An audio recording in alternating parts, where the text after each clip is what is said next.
पहिला कदम रख दो न गेट पर।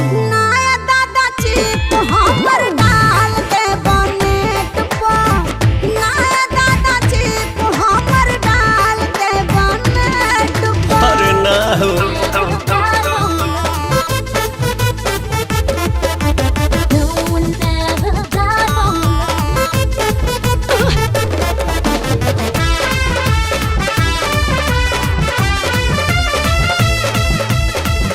जहिया से देखले बानी मान माता होश बा। चढ़ली जवानिया जगावत हमर जोश बा।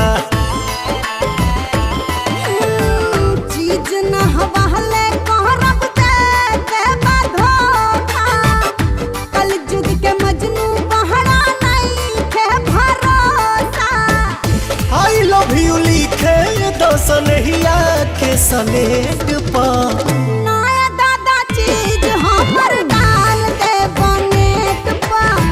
नया दादा चीज हमर डाल दे बनेट पर।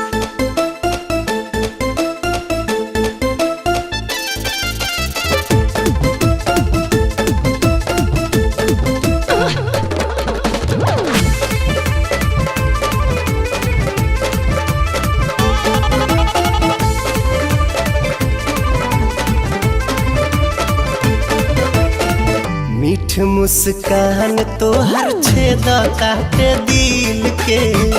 मड़ई में मजा लिहल जाई चल मिल के।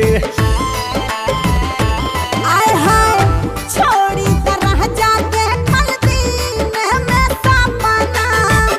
आतना असहनी से ना खुली होई ढापना। कल विश्वास हथ फिर दोनों सेट पर।